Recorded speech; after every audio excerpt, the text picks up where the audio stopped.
ক্ষুদ্র ক্ষুদ্র দেবতার উপাসনা করে। ভগবানকে বাদ দিয়ে যারা কেবলমাত্র কামনা পূর্তির জন্য দেবতার উপাসনা করে এরা দেবলোকে যায়। আর যারা ভগবানের প্রকৃত ভক্ত তারা সমস্ত দেবদেবী সহকারেই ভগবানের পূজা করে। সুতরাং এই দেবতার পূজা হলো তপস্যার প্রথম অঙ্গ দেব। 2 নাম্বার বলছে দ্বিজ, ব্রাহ্মণদের পুজো করতে হবে। কেন? ব্রাহ্মণ ভগবানের অত্যন্ত প্রিয়। আমরা বলি নমো ব্রহ্মণ্য দেবায় গো ব্রাহ্মণ হিতায় চ জগদ্ধিতায় কৃষ্ণায় গোবিন্দায় নমো নমঃ। সনাতন ধর্মের কোনো ধর্মীয় কাজ ব্রাহ্মণ ছাড়া সম্পন্ন হবে না। এখন বর্তমানে আধুনিক কিছু সম্প্রদায় তথাকথিত ভগবত ভক্তের নামে ব্রাহ্মণদেরকে বাতিল করার চক্রান্ত করছেন। ব্রাহ্মণ লাগবে না, আমরা নিজের পূজা নিজেই করে নেব। এগুলো ভুল কথা।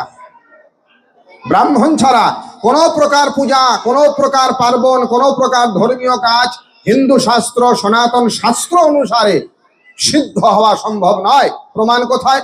পদ্মপুরাণের স্বর্গখণ্ডের 32তম অধ্যায়ের 52 নম্বর শ্লোকে বলছেন বিষ্ণুর ব্রাহ্মণ রূপেনা বিচারে পৃথিবী মিমাম ব্রাহ্মণেন বিনা কর্ম সিদ্ধি মাপ্রতি নৈবহি। ব্রাহ্মণ ছাড়া কোনো কর্মে সিদ্ধি হয় না। এছাড়াও ভাগবত মহাপুরাণের 11তম স্কন্ধের 17তম অধ্যায় স্বয়ং ভগবান কৃষ্ণের বচন দেওয়া আছে ইজ্জাধ্যায়ন দানানি সর্বেষাঞ্চ পতি ইজ্জাধ্যায়ন দানানি সর্বেষাঞ্চ দ্বিজন্মনাম পতিগ্রহ অধ্যাপনাঞ্চ ব্রাহ্মণস্যৈব যাজনম। পতিগ্রহ করা এবং পৌরোহিত্য করা এবং বৈদিক শাস্ত্রের বিধিপূর্বক অধ্যাপনা করা অধিকার কেবল ব্রাহ্মণের, এটা অন্য কারো নাই। এই কারণে ব্রাহ্মণদেরকে বাতিল করা উচিত নয়। আমাদের সনাতন বর্ণ ব্যবস্থায় ব্রাহ্মণকে বর্ণ শ্রেষ্ঠ বলা হয়েছে। এই হেতু যারা বর্ণ কনিষ্ঠ আছে ক্ষত্রিয় বৈশ্য এবং শূদ্র তাদের অবশ্যই ব্রাহ্মণের সম্মান করা উচিত। স্বয়ং ভগবান কৃষ্ণ নিজে করেছেন। ভাগবত মহাপুরাণ পড়লে দেখতে পাই যে ভগবান গোবিন্দ যিনি সমগ্র বিশ্ব চরাচরের মালিক, যাকে অনাদির আদি বলা হয়, যাকে জগতের গুরু বলা হয়, বসুদেব সুতং দেবং কংস চানুর অমরদনম দেবকী পরমানন্দং কৃষ্ণং বন্দে জগৎগুরু। ভগবান শ্রীকৃষ্ণকে জগতের গুরু বলা হয়। এমনতর ভগবান পূর্ণ ব্রহ্ম পুরুষোত্তম সাক্ষাৎ নারায়ণ ভগবান কৃষ্ণ তিনিও যখন মানব শরীর ধরে অবতীর্ণ হলেন দাপরে, তিনিও কিন্তু ব্রাহ্মণকে সম্মান করেছেন। এবং সুখদেব গোস্বামী ভাগবত মহাপুরাণে বলছেন তস্য বৈ দেবদেবস্য হরের যজ্ঞপতে প্রভা ব্রাহ্মণা প্রভব দৈবম নতেভ্যো বিদ্যতে পরম। সাক্ষাৎ ভগবান কৃষ্ণ তিনি সমস্ত জগতের প্রভু, তার মতো আর কেউ হতে পারে না। কিন্তু ভগবান যিনি সমস্ত জগতের প্রভু সেই কৃষ্ণ ব্রাহ্মণদেরকে প্রভু বলে জানতেন। এছাড়াও ভগবান কৃষ্ণ ভাগবত মহাপুরাণে তার আত্মীয়দেরকে অর্থাৎ যাদব যদুবংশদেরকে আদেশ করছেন যথা অহম প্রণমে বিপ্রাণ অনুকালং সমাহিতঃ তথা নমত জূয়ম যো অন্যথা সমেত অন্ধবাক। কৃষ্ণ ভগবান বলছেন দেখো আমি যেমন প্রত্যহ ব্রাহ্মণদেরকে প্রণাম করি সম্মান করি, হে আমার বংশধর যদু বংশের লোকেরা তোমরাও প্রত্যহ ব্রাহ্মণকে সম্মান করবে। এই কারণে ব্রাহ্মণদেরকে অসম্মান করা উচিত নয়। দ্বিতীয় হলো ব্রাহ্মণের পূজা দেব দ্বিজ।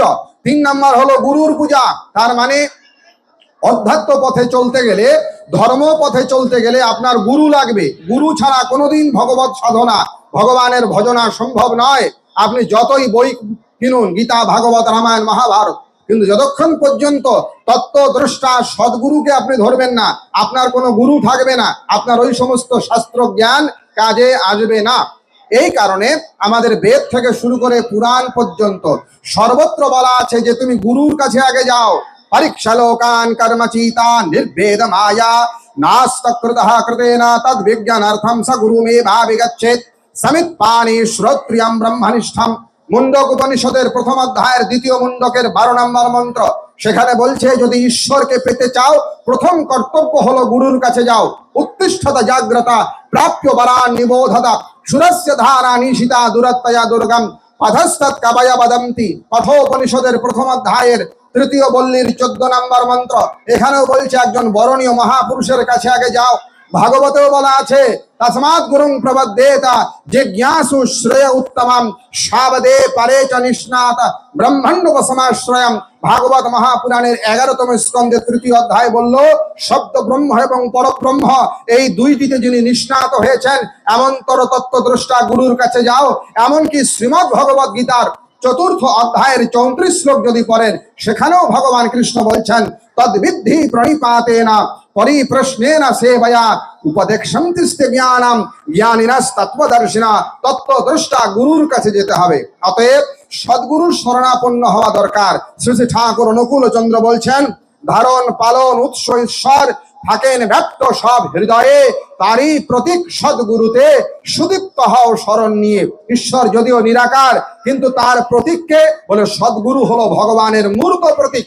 এই কারণে গুরুই ভগবানের সাকার স্বরূপ, গুরুই ভগবানের সাকার অভিব্যক্তি, গুরুই ব্রহ্মের নরাকার রক্ত মাংস সংকুল দেহ। গুরু আর ভগবানের মধ্যে তত্ত্বগত কোনো ভেদ নাই। যদি কেউ শিষ্য রূপে গুরুকে সাধারণ মানুষ ভাবে, তার কোনোদিন ভজন হবে না। হ্যাঁ, আমাদের উপনিষদ বলছে, গুরুরেব হরি সাক্ষাৎ ব্রহ্ম বিদ্যোপনিষদের 31 নম্বর মন্ত্র, গুরু হলেন সাক্ষাৎ শ্রীহরি। আবার আমাদের বেদ বলছে, যথা গুরুস্তথৈবেশো যথৈবেশস্তথা গুরু পূজনীয় মহাভক্তিয়া না ভেদ বিদ্যতে অয়োনয়া। যোগ শিখোপনিষদ 5ম অধ্যায়, যিনি ঈশ্বর তিনি গুরু, যিনি গুরু তিনি ঈশ্বর, এই দুইয়ের মধ্যে ভেদ নাই। আবার বেদ বলছে, দেখো, যস্য দেবে পরা ভক্তির যথা দেবে তথা গুরৌ তস্যৈতে কথিতা হি অর্থা প্রকাশ্যন্তে মহাত্মনঃ। শ্বেতাশ্বতর উপনিষদ 6ষ্ঠ অধ্যায়ের 23 নম্বর মন্ত্র। যেমন ভক্তি তুমি ঈশ্বরে রাখবে, ওই একই ভক্তি গুরুতে রাখতে হবে। না, ঈশ্বরের ভক্তি রাখবে 100 ভাগ, আর গুরুতে ভক্তি যদি 99 ভাগ হয়, তত্ত্বজ্ঞান হবে না। यस्य देवे परा भक्ति यथा देवे तथा गुरौ तस्यैते कथिता हि अर्था प्रकाश्यन्ते महात्मनः। যেমন ভক্তি ঈশ্বরে রাখা চাই, ওই একই পরিমাণ ভক্তি গুরুতে রাখা চাই। এই কারণে শ্রী ঠাকুর অনুকূল চন্দ্র ছড়াবাণী সহজ বাংলায় ছোট্ট করে বলছেন, দেখো, সদ্গুরুর শরণাপন্ন হও, সৎনাম মনন করো, সৎসঙ্গের আশ্রয় গ্রহণ করো। আমি নিশ্চয়ই বলছি, তোমাকে তোমার উন্নয়নের জন্য ভাবতে হবে না। আবার তিনি বলছেন, বিপাক পথে হাত ধরে যে চলার কায়দা শিখিয়ে দেয়, তাকেই জানিস গুরু বলে। অভয় পথে সেই তো নাই। এই কারণে ঈশ্বরের সাধন করবার জন্য তত্ত্বদ্রষ্টা গুরু লাগবে। তত্ত্বদ্রষ্টা মানে যিনি বিধিবৎ শব্দ ব্রহ্ম জানেন, অর্থাৎ জাগতিক জ্ঞান যার আছে, শুধু জাগতিক নয়, পারমার্থিক তত্ত্বজ্ঞান, এই দুইটা যার মধ্যে আছে, একে বলে শব্দ ব্রহ্ম, আর একটাকে বলে পরব্রহ্ম। এই শব্দ ব্রহ্মের জ্ঞান যার পূর্ণারূপে আছে, আর পরব্রহ্ম মানে ঈশ্বর তত্ত্ব সম্বন্ধে যিনি পুঙ্খানুপুঙ্খ জানেন, এমনতর তত্ত্বদ্রষ্টা গুরুর কাছে আত্মসমর্পণ করতে হবে। গীতার 17 অধ্যায় বলছে, এই 3 নম্বর পূজা হলো গুরুর পূজা, দেব দ্বিজ গুরু। আর চতুর্থ হলো প্রাজ্ঞ, মানে মহাপুরুষ, যারা এই সমাজে বরণীয় শ্রেষ্ঠ সাধক সিদ্ধ মহাপুরুষ, যারা জ্ঞানবান প্রজ্ঞাবান, এমনতর মহাপুরুষকেও পূজা করতে হবে। যে কোনো মত পথের আপনি দীক্ষিত হন না কেন, সমস্ত মহাপুরুষকে সম্মান করবেন। এটা ভাববেন না যে আমি জগৎবন্ধু সুন্দরের ভক্ত, তাই বলে আমি লোকনাথ বাবাকে গালি দেব, অথবা আমি রাম ঠাকুরের ভক্ত, তাই বলে আমি অনুকূল ঠাকুরের লোককে গালি দেব, অথবা আমি ঠাকুর অনুকূল চন্দ্রের ভক্ত, তাই বলে আমি চৈতন্য মহাপ্রভুর গালি দেব, এমনটা নয়। সমস্ত মহাপুরুষের সম্মান করা উচিত। কেন? কারণ নাথ শ্রী জগন্নাথ মদ্গুরু শ্রী জগৎগুরু মদাত্মা সর্বভূতাত্মা তস্मै শ্রী গুরবে নমঃ। আমার গুরুই তো জগৎগুরু। তা অন্যের গুরুকে যখন আমি নিন্দা করি, তা প্রকারান্তরে তো আমার গুরুই নিন্দিত হয়। এই জন্য শ্রী ঠাকুর অনুকূল চন্দ্র বলছেন, পরের ইষ্ট নিন্দা করে হলি ইষ্ট নিষ্ঠ, নিজের পা ভাঙলি নিজে বুঝলি নে পাপিষ্ঠ। অন্যের ইষ্ট বা আরাধ্যকে কখনো নিন্দা করা উচিত নয়। আপনি যে কোনো মত পথের দীক্ষিত হতে পারেন, আপনার গুরুতে আপনার ইষ্টে আপনার 100 ভাগ শ্রদ্ধা থাকবে, কিন্তু অন্যের গুরু বা অন্যের ইষ্টকে কখনো নিন্দা করা চলিবে না। তাহলে দেব দ্বিজ গুরু প্রাজ্ঞ পূজনম, এই 4 ধরনের ব্যক্তির পূজা করতে হয়। আর শৌচম, ভালো করে শুনুন, শৌচম মানে সুচিতা, পবিত্রতা। এই পবিত্রতা 2 ভাগে বিভক্ত। শ্রী ঠাকুর অনুকূল চন্দ্রের পঞ্চনীতির মধ্যে আছে সদাচার। এই যে আমার হাতে দেখছেন বইটা, এটার নাম শাস্ত্রালোকে অনুশ্রুতি। ঠাকুর অনুকূল চন্দ্রের ছড়াবাণীর সঙ্গে আমাদের বৈদিক শাস্ত্রের সমন্বয়। এখানে প্রায় 500 শ্লোক দেওয়া আছে, প্রায় 500। বেদ, উপনিষদ, গীতা, রামায়ণ, মহাভারত, স্মৃতি, বেদান্ত থেকে ঠাকুর অনুকূল চন্দ্রের ছড়াবাণী। কি কি বিষয়? এই সদাচার নিয়ে বলা আছে। পিতা মাতার ভক্তি নিয়ে বলা আছে, সাধনা নিয়ে বলা আছে, সুচিতা নিয়ে বলা আছে, এছাড়াও বিবাহ নিয়ে বলা আছে, বর্ণাশ্রম নিয়ে বলা আছে, কর্মবাদ নিয়ে বলা আছে। এগুলো বলার অর্থ কি? ভগবান গীতায় বলছেন শৌচম মানে সুচিতা চাই। সুচিতা দুই প্রকারে বিভক্ত করা আছে। এই সদাচার দুই ভাগে বিভক্ত হয়। একটার নাম শারীরিক সদাচার, এই শরীরটা পরিষ্কার পরিচ্ছন্ন রাখা চাই। কেন? শ্রী বিগ্রহের মন্দির ভেবে যত্ন রাখি শরীরটাকে। যেমন আমরা মন্দিরে ভগবান গোপালকে বসাই, ভগবান শিবকে বসাই, নারায়ণকে বসাই, তার ধূপ ধুনো দিয়ে পুজো করি। ওই বাইরের মন্দিরে যেমন তিনি থাকেন, আমার এই দেহ মন্দিরে, এই শরীরের মন্দিরেও কিন্তু ভগবান বিরাজ করে। গীতার 18তম অধ্যায়ের 61 নম্বর শ্লোকে এই কথাটাই ভগবান শ্রীকৃষ্ণ বলছেন, ঈশ্বরা সর্বভূতানাম হৃদ্দেশে অর্জুন তিষ্ঠতি ভ্রাময়ান সর্বভূতানি যন্ত্রারোহাণি মায়া। হে অর্জুন, ঈশ্বর প্রত্যেকটা জীবের হৃদয়ে থাকেন, কাজে আমার ভেতরেও তো ভগবান আছেন। তাহলে এই যদি আমার মন্দির হয়, এই মন্দিরে যদি ভগবান থাকেন, এই দেহ মন্দিরকে পরিষ্কার পরিচ্ছন্ন রাখা চাই। এর নাম শারীরিক সদাচার। নাকে মুখে হাত দিলে হাতটা ধুয়ে ফেলতে হয়, বাহ্যিক প্রস্রাব এইসব করলে বিধিপূর্বক শৌচ সুচিতা দরকার। দিন দিন হিন্দুদের ছেলে মেয়েদের এই সমস্ত জিনিস কমে যাচ্ছে। এটা অভিভাবক যারা আছেন শেখাবেন। সুচিতা বা সদাচার দরকার আমাদের। শারীরিক সদাচার মানে শরীরের পবিত্রতা রাখা চাই। যেমন মায়েদের রজস্বলা হয়ে গেলে পরে 3 দিন পর্যন্ত গৃহস্থালী কর্মে অধিকার হয় না। ভগবান বিষ্ণু বলেছেন রজস্বলা চতুর্থয়াহানি স্নানাৎ শুদ্ধতি। বিষ্ণু সংহিতায় ভগবান বিষ্ণুর বচন। রজস্বলা হয়ে গেলে পরে মায়েদেরকে 3 দিন পর্যন্ত গৃহস্থালীর কর্ম করা উচিত নয়। আর স্নাত্বা সাতু মহাভাগ পঞ্চমাত্ম দিনাৎ পুনঃ যথার্হম কুরুতে কর্মমচ্চিত্তা মৎপরায়ণা। বরাহ পুরাণে ভগবান বিষ্ণু বলছেন 5ম দিবসে গিয়া, অর্থাৎ যেদিন রজদর্শন হবে সেদিন থেকে গণনা করে 5ম দিবসে যখন যাবে, তখন তার মন্দিরে প্রবেশে অধিকার হয়, দেবতা বা পিতৃকর্মে অধিকার হয়। এই যে সদাচার পালন করা, এটা দিন দিন যেন কমে না যায়, এগুলো লক্ষ্য রাখতে হবে। শারীরিক সদাচার। আর কি বলে? মানসিক সদাচার। মনটাও পবিত্র রাখা চাই। দেহ এবং মন দুইয়েরই সুচিতা বা শুদ্ধতা দরকার। যেমন আমার কাছে এখানে আছে আমাদের পলাশদা। পলাশদাকে বললাম যে দাদা আমার তৃষ্ণা লেগেছে, আমাকে জল দিন। পলাশদা দৌড়ে গিয়ে জল নিয়ে আসলেন গ্লাসে করে। দেখা গেল গ্লাসটা অত্যন্ত পরিষ্কার ঝকঝকে, পরিষ্কার গ্লাসে জল এনেছেন পলাশদা, কিন্তু যে জলটা আমাকে খেতে দিয়েছেন জলটা নোংরা, অপবিত্র, ময়লা। আমি খেতে পারবো? পারবো। বলে না, জলটা নোংরা, আবার নিয়ে আসুন। এবার কি করলেন? এবার ইনি জল এনে পরিষ্কার নিয়ে আসলেন পলাশদা, কিন্তু যে গ্লাসে করে নিয়ে এসেছেন সেই গ্লাসে এঁটো লেগে আছে, ময়লা লেগে আছে। জল খাওয়া যাবে? যাবে। কেন? জল যদিও পরিষ্কার পবিত্র, কিন্তু যে পাত্র বা ভাণ্ডে তিনি এনেছেন সেইটা অপবিত্র। তার মানে এই দেহটা হলো ওই গ্লাসের মতো, পাত্রের মতো। আর এর ভেতরে জল কি? আমার মন। যেমন জল পরিষ্কার আছে, কিন্তু দেহ মানে ভাণ্ড যদি অপরিষ্কার থাকে ওটা গ্রহণযোগ্য নয়। আবার ভাণ্ড পরিষ্কার আছে, জল অপরিষ্কার, ওটাও গ্রহণযোগ্য নয়। তদ্রূপ ভাবে আপনার শরীর এবং মন দুইটাই পবিত্র রাখা চাই, দুইটাই সূচি রাখা চাই। এই জন্য দ্বিতীয় সদাচার বা দ্বিতীয় সূচিতাকে বলে মানসিক সূচিতা। এটা সব থেকে গুরুত্বপূর্ণ। কেন? মানুষের মনই মানুষকে বন্ধনের দিকে নিয়ে যায়, আর মানুষের মনই মানুষকে মুক্তির দিকে নিয়ে যায়। ভাগবত মহাপুরাণের 3য় স্কন্ধের 25তম অধ্যায়ের 15 নম্বর শ্লোকে ভগবান কপিল এই কথাটাই বলেছেন, চেত খলবস্য বন্ধায়া মুক্তয়ে চাত্মনো মতম। মানুষের মনই মানুষকে বন্ধনের দিকে নিয়ে যায়, আর মনই মানুষকে মুক্তির দিকে নিয়ে যায়। এই কথাটাই অমৃত বিন্দু উপনিষদ এবং ব্রহ্মবিন্দু উপনিষদের 2য় মন্ত্রে বলা আছে, মন এব মনুষ্যানাং কারণং বন্ধমোক্ষয়ঃ। মানুষের মনই মানুষের বন্ধের কারণ, মানুষের মনই মানুষের মুক্তির কারণ। তাহলে বাহিরে শরীরটাকে যেমন পবিত্র রাখা চাই, তেমনি মনের মধ্যেও পবিত্রতা। এই মনের পবিত্রতা কিভাবে নষ্ট হয়? হিংসা, নিন্দা, পরচর্চা, পরনিন্দা, এই সমস্ত চিন্তা করলে পরে মনের পবিত্রতা নষ্ট হয়ে যায়। দেখেন, আপনি বাহিরে বাহিরে বহু সাধনা ভজনা করলেন, বহু উপাসনা করলেন, আর ভেতরে ভেতরে যদি আপনি হিংসায় পরিপূর্ণ থাকেন, মানুষের অনিষ্ট চিন্তায় পরিপূর্ণ থাকেন, কামনা বাসনায় ডুবে থাকেন, তাহলে বাহিরের এত কিছু সাধনা, এত কিছু নিয়ন্ত্রণ আপনার কাজে আসবে না। প্রমাণ কোথায়?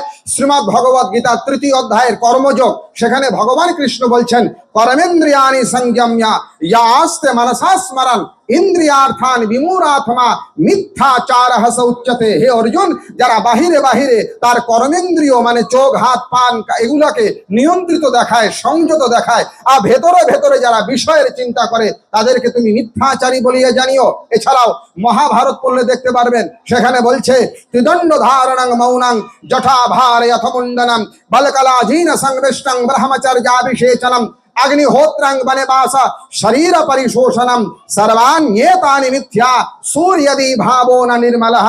আপনি চাহে মাথায় জটা পাকিয়ে ফেলুন, চাহে মস্তক মুন্ডন করে ফেলুন, চাহে আপনি গেরুয়া বস্ত্র ধারণ করুন, চাহে আপনি সংসার ছেড়ে বৈরাগী হয়ে যান, চাহে আপনি প্রতিদিন হোম যজ্ঞ করেন, আর যা কিছুই করেন ভাবো না নির্মলः, আপনার মন যদি শুদ্ধ না হয়, আপনার অন্তঃকরণ যদি পবিত্র না হয়, এই সমস্ত ধর্মকর্মে কোনো ফল হবে না। অতএব শরীর এবং মন দুইটাই সুচিতা থাকা চাই, এটাকে বলে শৌচম। আরেকটা ভগবান বলছেন ব্রহ্মচর্যম, ব্রহ্মচর্য পালন করা চাই। প্রশ্ন আসতে পারে, আমরা কলিযুগে বেশিরভাগ মানুষ গৃহস্থ ধর্ম পালন করি, তা ব্রহ্মচর্য কি করে পালন হবে? না, গৃহে থেকেও ব্রহ্মচারী হওয়া যায়, আর খাওয়া দাওয়া করেও উপবাসী থাকা যায়। কোথায় পাবেন এটা? মহাভারতে পাবেন। পিতামহ ভীষ্মদেব ধর্মরাজ যুধিষ্ঠিরকে বলছেন, তুমি নিত্য ব্রহ্মচারী থাকিও আর তুমি নিত্য উপবাসী থাকিও। কি বললেন? তুমি নিত্য ব্রহ্মচারী থাকিও আর তুমি নিত্য উপবাসী থাকিও। যুধিষ্ঠির বললেন নিত্য উপবাসী, আর প্রতিদিন উপবাস কি করে থাকা যায়? মাসে একদিন দুই দিন, অথবা সপ্তাহে না হয় একদিন দুই দিন, কিন্তু প্রতিদিন যদি উপবাসী থাকি, খাওয়া দাওয়াই যদি না করি, তাহলে মরে যাব।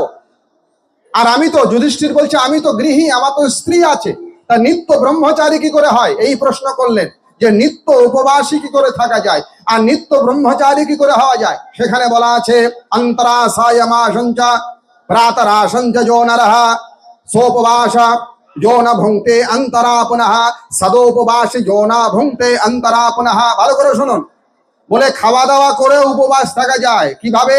অন্তরাসায়মাসঞ্চ প্রাতরাসঞ্চ যো নরঃ, অর্থাৎ যে মানুষ দিনের বেলা একবার আর রাত্রিবেলা একবার, এই দুই বেলা আহার করে, এর মাঝখানে কিছু খায় না। কি বলছি? অন্তরাসায়মাসঞ্চ প্রাতরাসঞ্চ, প্রাতরাস মানে সকালের আহার একবার আর রাত্রিকালে একবার, অর্থাৎ দিনে একবার রাতে একবার, এই দুইবার মাত্র আহার গ্রহণ করে, মাঝখানে আর কিছু খায় না। তো সদোপবাসী যো ন ভুঙ্ক্তে অন্তরা পুনঃ, ওই ব্যক্তি প্রতিদিন প্রতিদিন নিত্য নিত্য উপবাসী থাকে, নিত্য নিত্য উপবাসী থাকে।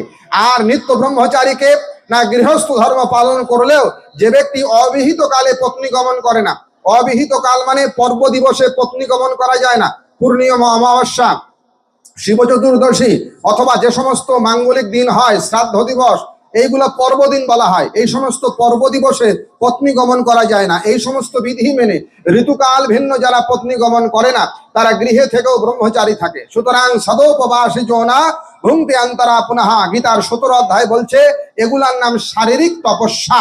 আরেকটা কি? আরেকটা হলো বাচিক তপস্যা, কথা বলার মধ্যেও তপস্যা আছে। কিরকম সেটা ভগবান এবার বলছেন, অধ্যায় নাম্বার 17 শ্লোক নাম্বার 15। ভগবান বললেন মানহা প্রসাদ, নারায়ণ নারায়ণ, ভগবান বলছেন দেখো মানসিক তপস্যা কি কি? মানহা প্রসাদ সৌম্যত্তং মৌনমাত্ম বিনিগ্রহ ভাব সংশুদ্ধিরিতি এতা তপা মানসমুচ্যতে।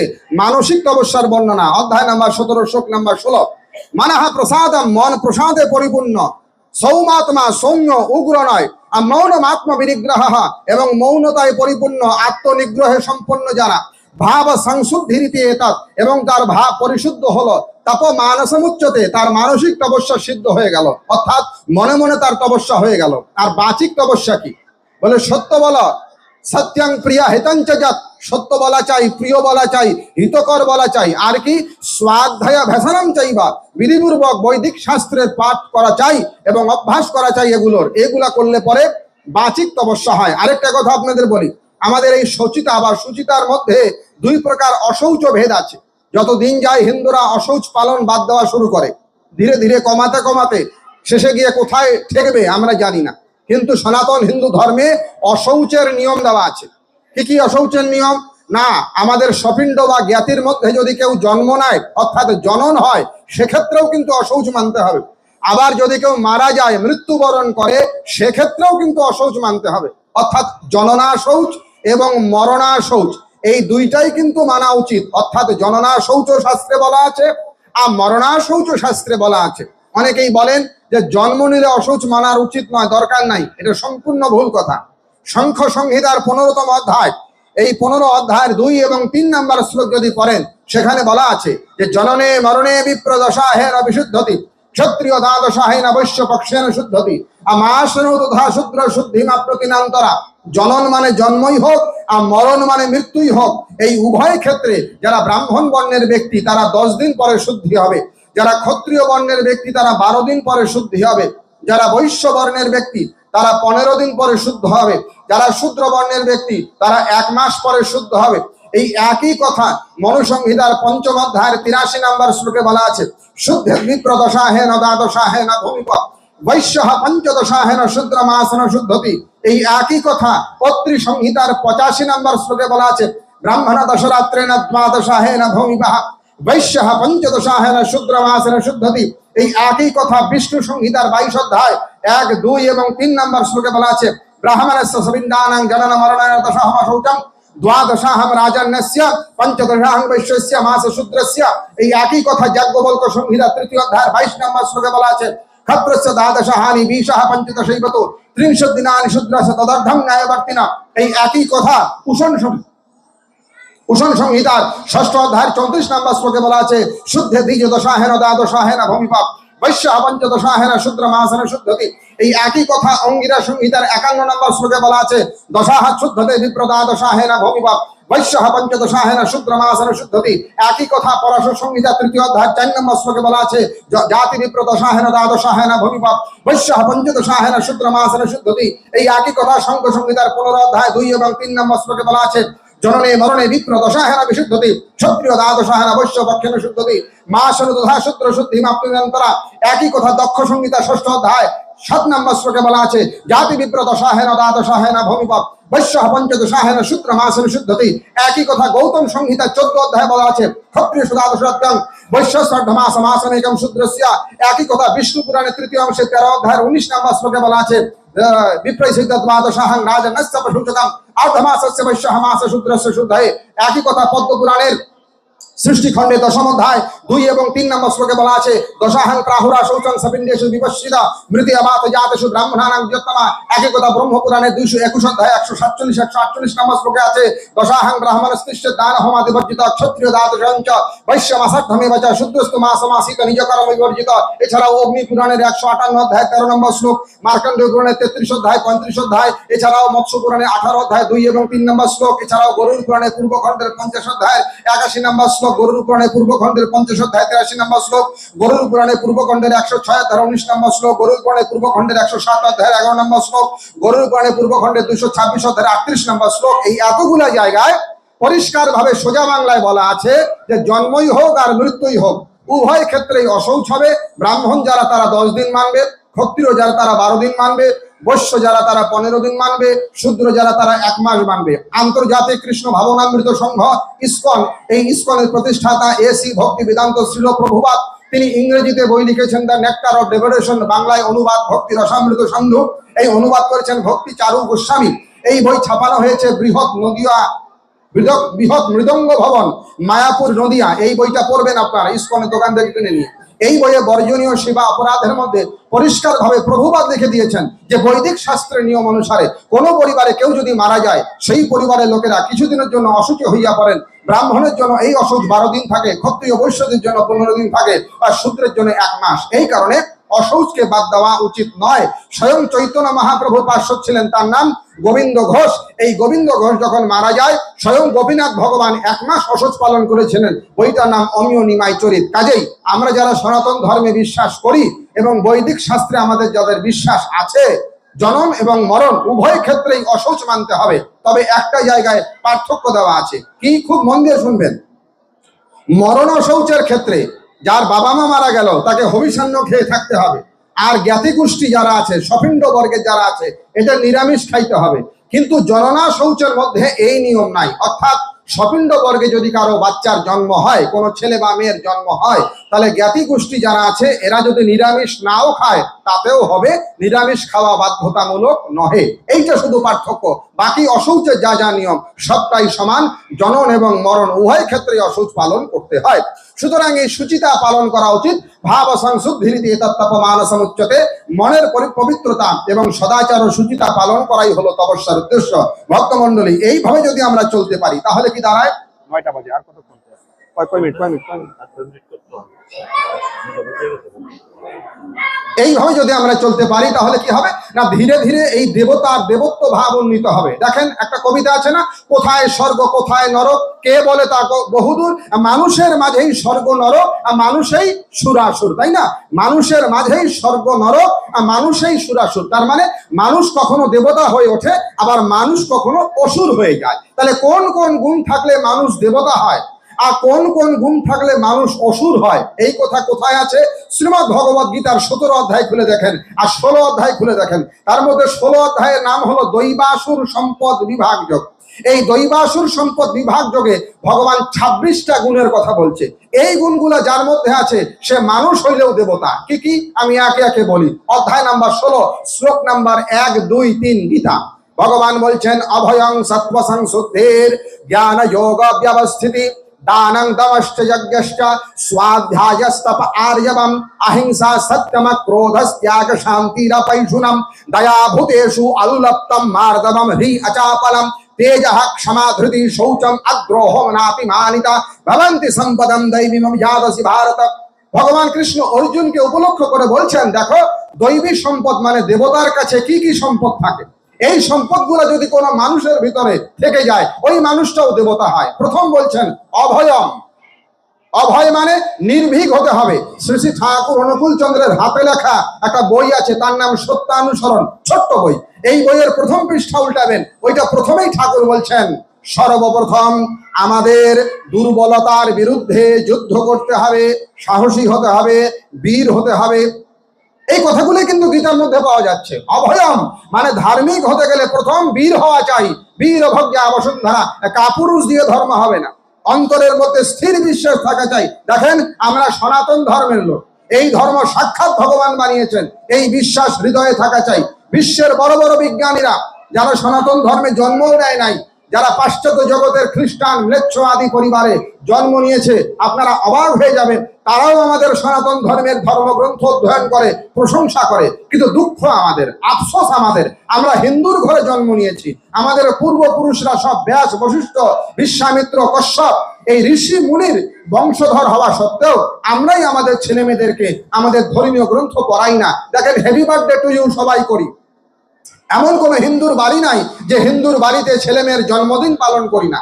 হ্যাপি বার্থডে টু ইউ সবাই করি, ছেলেদেরকে আইফোন দেই, মোবাইল ফোন দেই, স্মার্টফোন দেই, কত কিছু গিফট করি, মেয়েদেরকে কত কিছু জুয়েলারি দেই।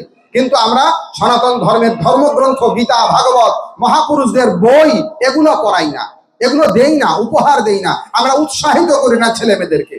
আর আপনারা অবাক হয়ে যাবেন, পাশ্চাত্য জগতের লোক যাদের জন্ম হিন্দুর ঘরে হয় নাই তারাই আমাদের হিন্দু ধর্মশাস্ত্র অধ্যয়ন করে। দুই একটা উদাহরণ আপনাদের শোনাই। এই আধুনিক বিশ্বে এখন যে যুদ্ধগুলো হয়, এই যুদ্ধ তলোয়ার দিয়ে হয় না, এই যুদ্ধ কিন্তু তীর ধনুক দিয়ে হয় না। কি দিয়ে হয়? আণবিক বোমা দিয়ে হয়, অ্যাটম বোম দিয়ে হয়।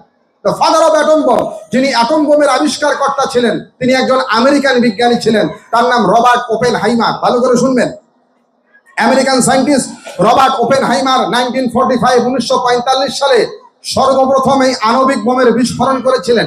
এবং এই আণবিক বোমটা পরীক্ষামূলকভাবে তিনি সফলভাবে যখন প্রথম বিস্ফোরণ ঘটান, ওই বিস্ফোরণের আগুন দেখে তার মুখ দিয়ে কি হলো?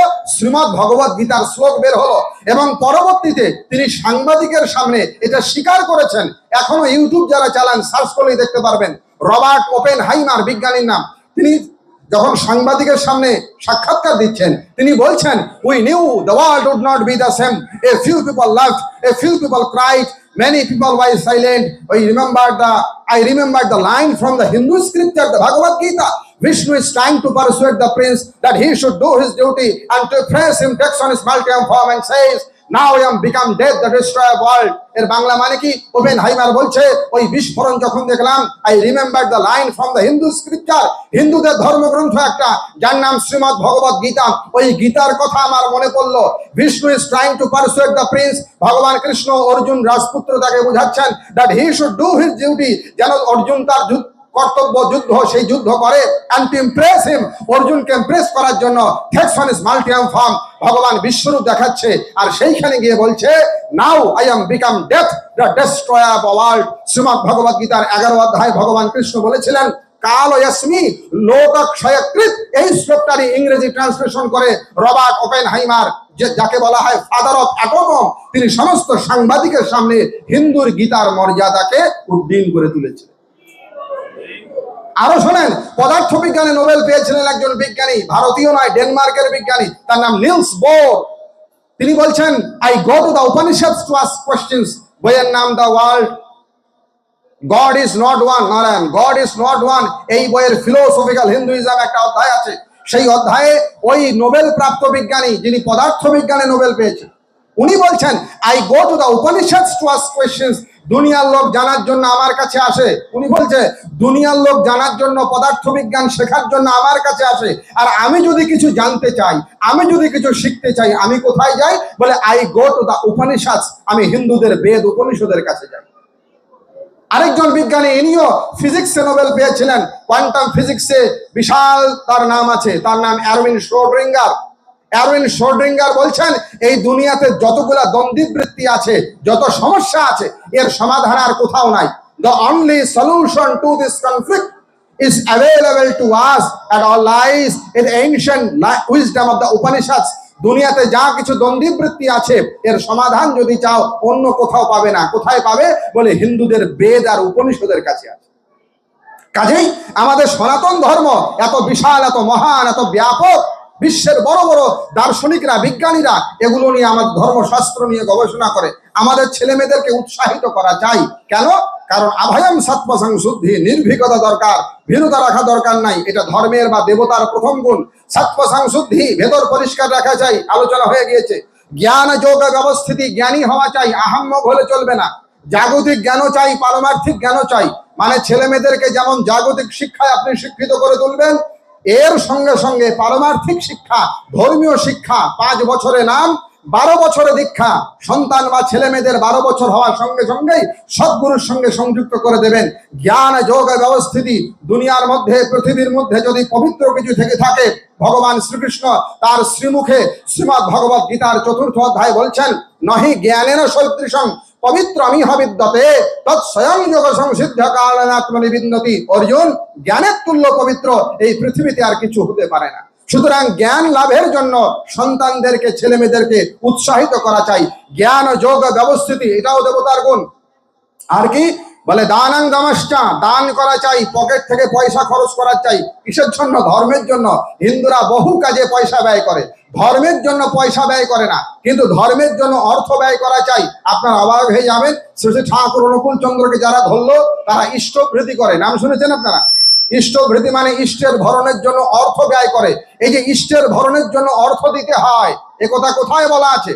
স্কন্দ পুরাণের ব্রহ্মখণ্ডের ধর্মারণ্য ভাগে বলছে, ন্যায়োপার্জিত বিত্তেন দশমাংশেন ধীমতা কর্তব্য বিনিয়োগঞ্চ ঈশপ্রীত্যর্থ হে। তবে প্রত্যেকটা হিন্দুর কর্তব্য, সে ন্যায় পথে যা পয়সা উপার্জন করবে, ন্যায় পথে যা পয়সা উপার্জন করবে, কমপক্ষে তার 10 ভাগ, 10% মানি, এটা ঈশপ্রীত্যর্থ, ভগবানের প্রীতির জন্য, ঈশ্বরের প্রীতির জন্য, ধর্মের জন্য, আধ্যাত্মিকতার জন্য তার ব্যয় করা উচিত। এর নাম দান। দেবতার গুণ হলো দান।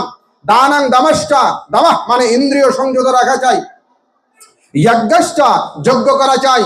স্বাধ্যায়া, বিধিপূর্বক অধিকার অনুসারে শাস্ত্রের পাঠ করা চাই। তপস্যা করা চাই। আর্যবম, লোভ থাকা চাই না, লোভ শূন্যতা চাই। দানাং দামাশ্চ যজ্ঞস্য স্বাধ্যাস্তব আর্যবম, অহিংসা, হিংসা করা চাই না, অহিংসা রাখা চাই। সত্যমা ক্রোধ, সত্য বলা চাই। সত্যের তুল্য পুণ্য নাই, মিথ্যার তুল্য পাপ।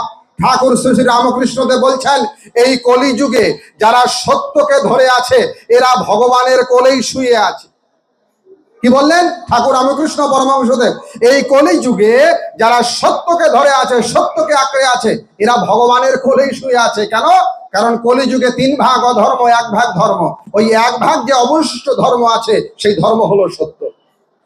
এই জন্য সত্য বল, সুপথে চল ওরে আমার মন, সত্য সুপথ না চিনিলে পাবিনে মানুষের দর্শন।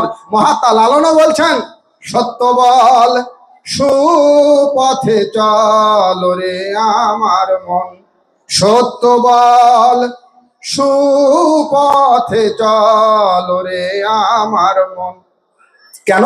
বলে সত্য সুপথ না চিনিলে পাবিনে মানুষের দর্শন। ওরে আমার মন সত্য বল। সত্যম সৎসু সদা ধর্মা, সত্যম ধর্ম সনাতনা, সত্যমেব নমস্যেতু, সত্যম হি পরমাগতি। মহাভারত বলছে সত্যই হলো পরম ধর্ম, সত্যই হলো জগতের মূল। এই কারণে দেবতার এক গুণ হলো সত্য।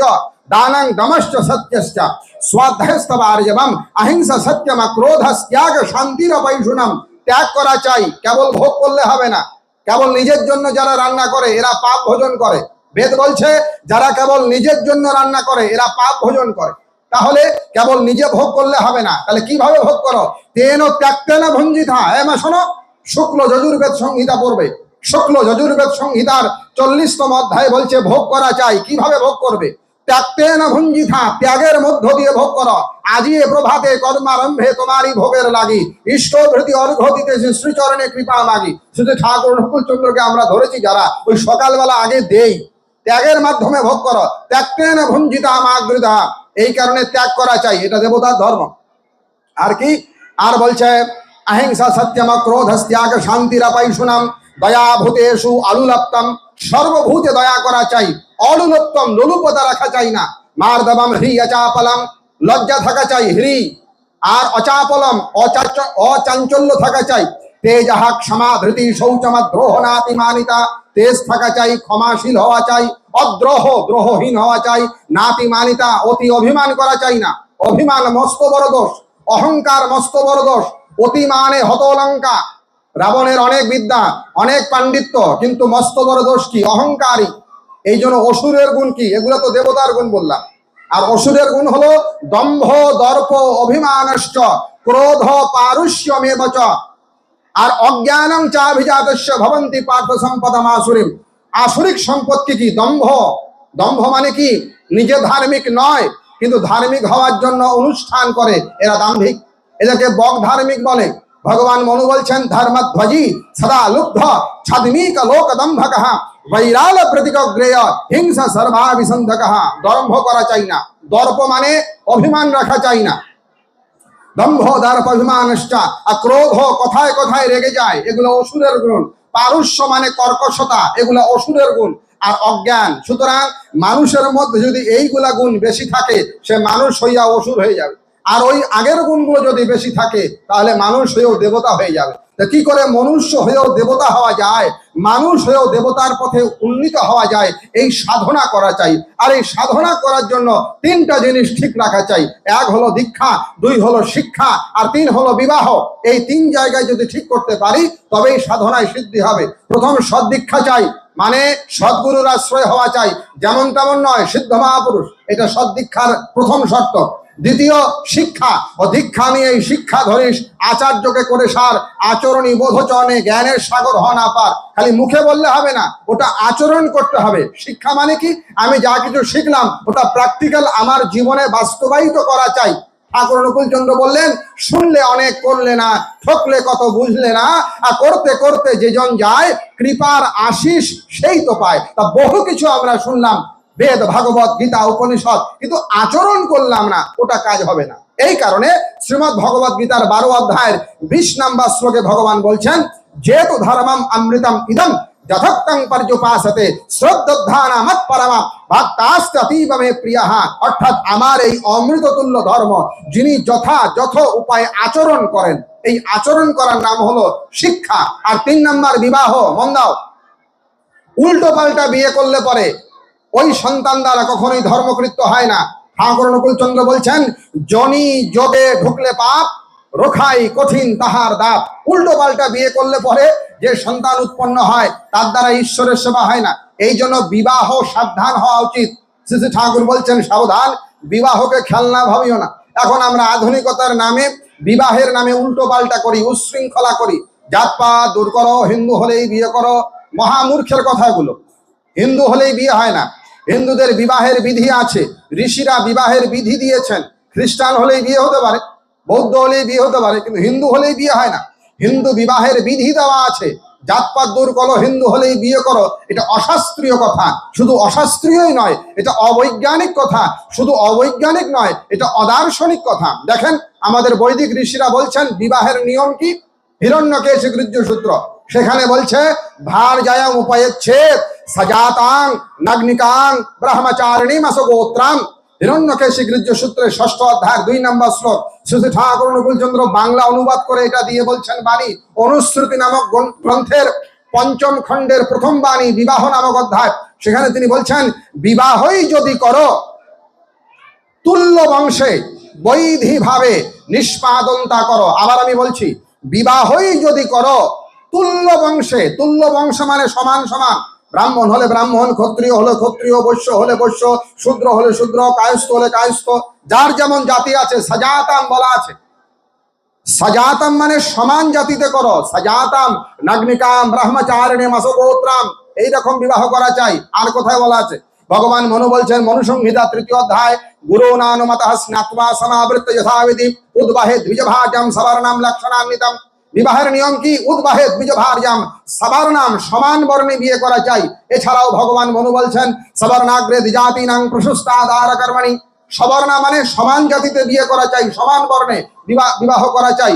এই কথা শুধুমাত্র যে মনু বলেছেন তা নয়, এই কথা কৃষ্ণ ভগবানও বলেছেন। কোথায় পাবেন এটা? ভাগবত মহাপুরাণের 11তম স্কন্ধের 17তম অধ্যায়, তার 39 নম্বর শ্লোক পড়বেন। বক্তা ভগবান কৃষ্ণ, তিনি বলছেন, দেখো বিবাহের নিয়ম কি। ভগবান কৃষ্ণ বলছেন গৃহার্থী সদৃশিং ভার্যাম। গৃহার্থী মানে তুমি যদি গৃহস্থ ধর্মে যেতে চাও, বিবাহ করতে চাও, তাহলে সদৃশিং ভার্যাম। সদৃশিং মানে তোমার জাতি কুল এইটাতে সমান হওয়া চাই। এই সমান জাতিতে বিয়ে করো, সমান বর্ণে বিয়ে করো। এটা আমাদের ঋষির বিধান, এটা আমাদের কৃষ্ণের বিধান, এটা আমাদের শাস্ত্রের বিধান। আমরা ভুলভাল চলছি। কাজেই শিক্ষা, দীক্ষা, বিবাহ, এই 3টিতে মনোযোগ দেওয়া উচিত। আলোচনা শেষের দিকে যাচ্ছি। দেখুন মায়েরা, নারী হতেই জন্মে জাতি। নারীদের উপর অনেকটা নির্ভর করে। মায়েদেরকে আমাদের সনাতন ধর্মে বহু উচ্চ আসন দিয়েছে। কেবলমাত্র সনাতন ধর্মই নারীদের পূজা করার কথা বলে। কেবল সনাতন ধর্মই খালি পূজা নয়, নারীকে ঈশ্বর বা ঈশ্বরী জ্ঞান করে। त्वं स्त्री तम पुमानसी तम कुमार उतवा कुमारी तम जीर्ण दंडेन वंचसी। আমরা নারীকে ঈশ্বরী ভাবি, এই কারণে আমরা কুমারীর পূজাও করি, আমরা সধবার পূজাও করি, আমরা বিধবার পূজাও করি। কাজেই নারীদের সম্মান হিন্দুরা দিয়েছে, বৈদিক ঋষিরা দিয়েছে, কিন্তু নারীদের দায়িত্ব আছে। কেন? নারী হতেই জন্মে জাতি। দেখেন, রাবণের মায়ের নাম নিকষা আর রাবণের বাবার নাম বিশ্রবা। এই বিশ্রবা নামক মুনি, যার ঠাকুরদা, রাবণের ঠাকুরদা পুলস্ত মহাজ্ঞানী ব্রহ্মর্ষি, কিন্তু এত বড় উচ্চ বংশে জন্ম হওয়া সত্ত্বেও রাবণের চরিত্র দুশ্চরিত্র হলো। কারণ কি? তার মায়ের ত্রুটি আছে। অন্যদিকে হিরণ্যকশ্যপু, যে ঈশ্বরকেই মানে না, নাস্তিক, ভগবানের প্রতি কোনো বিশ্বাস নাই, এমনতর দুর্ধর্ষ ব্যক্তির ঔরসে একজন মহাপুরুষের জন্ম হলো, তার নাম প্রহ্লাদ।